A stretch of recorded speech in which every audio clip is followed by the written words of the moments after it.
Gaza में जारी Israeli जारियत को 1 साल होने वाला है। इसराइली जारियत कम होने की बजाय बढ़ती जा रही है, बल्कि खित्ते की दीगर ममालिक तक फैल गई है। गाजा और फिर मकबूजा मगरबी किनारे के बाद अब इसराइल ने जंगी जारियत का दायरा लबनान तक बढ़ा दिया है और कल से इसराइल ने लबनान में बड़े पैमाने पर फ़िज़ाई हमलों का आगाज़ कर दिया है।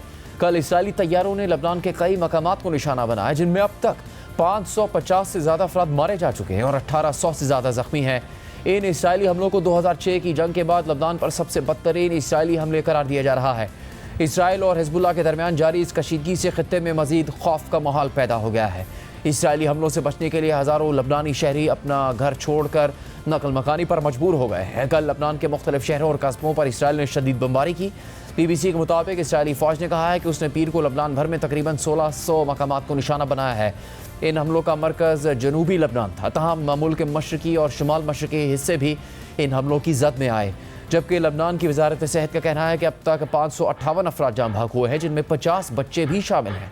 जाम बहक होने वालों में तिब्बी अमला भी शामिल है। जबकि आज शाम में एक खबर सामने आई कि लबनान के दारुल बैरूत में इसराइल ने एक फ़िज़ाई हमला किया। लबनान की वजारत सेहत के मुताबिक बैरूत के मज़ाफ़ाती इलाके में इसराइल के फ़िज़ाई हमले में अब तक 6 अफराद मारे गए हैं, जबकि 15 से ज़्यादा ज़ख्मी हैं।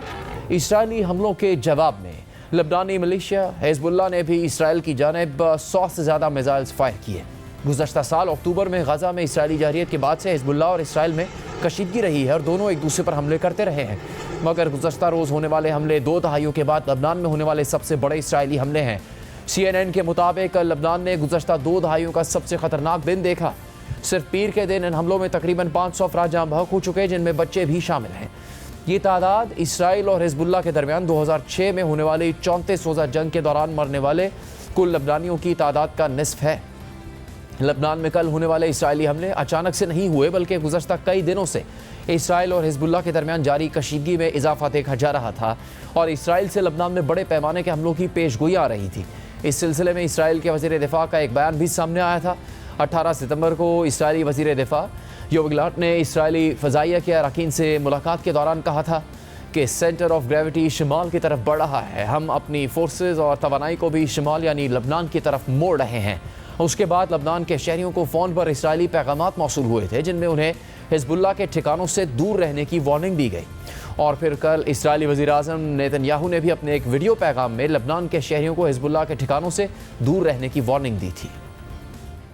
Starting this morning, the IDF has warned you to get out of harm's way. I urge you, take this warning seriously. Don't let Hezbollah endanger Lebanon. Please, get out of harm's way now. Once our operation is finished, you can come back safely to your homes.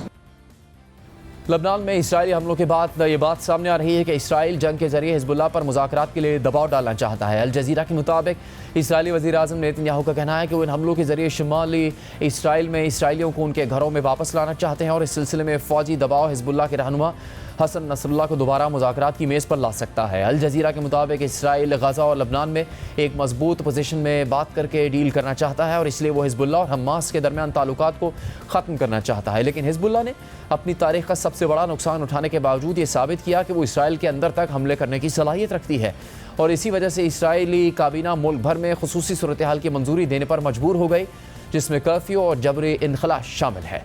Israel लबनान में जारियत के जरिए Hezbollah को हथियार डालने और कशीदगी ख़त्म करने की तरफ ले जाने की कोशिश कर रहा है, मगर अमरीकी मीडिया इसराइल की इन कोशिशों को ख़तरनाक करार दे रहा है। CNN के तजिए के मुताबिक अमन के लिए होने वाली जंगें शाज़ो नादिर ही कामयाब होती हैं। आमतौर पर किसी मुमकिन ख़तरे को बेअसर करने के लिए पहले से ही हमला करना एक इंतखाब होता है। इसराइल और हिजबुल्लाह गुज़श्ता 1 साल से एक दूसरे पर हमले करते आ रहे हैं, मगर गुज़श्ता 1 हफ़्ते के दौरान इसराइल ने ईरानी हिमायत याफ्ता मिलिशिया के ख़िलाफ़ अपने हमलों को बड़े पैमाने पर बढ़ाने का फ़ैसला किया है, जिनसे मुतालिक कई मीडिया रिपोर्ट्स में दावा किया गया कि इसराइल खत्ते में कशीदगी और तनाव को कम करने के लिए मज़ीद हमले कर रहा है ताकि वो हिजबुल्लाह को मसले के सिफारती हल की तरफ धकेल सके। CNN के तजिए के मुताबिक एक इंतहाई ख़तरनाक और मुमकिन तौर पर नाक़िस हिकमत अमली है, जो शायद इसराइल ने अपने मायूस इत्तेहादी अमरीका को ये यकीन दिलाने के लिए डिज़ाइन की है कि इस मसले का सिफारती हल अब भी इसराइल का हदफ है, जिसके लिए वाशिंगटन ने कोशिश की है। मगर हालिया दिनों में इसराइल ने हिजबुल्लाह को जितना ज़्यादा नुकसान पहुँचाया, उसकी कामयाबी भी उतनी कम मुद्दत के लिए रही है। जनूबी लबनान में एक मुनक़सिम और थकी हुई इसराइली फ़ौज और एक तजर्बाकार और सख्त गुस्से में मुब्तला हिजबुल्लाह के दरमियान ज़मीनी जंग इसराइल के लिए मुमकिन तबाही का बाइस बनेगी।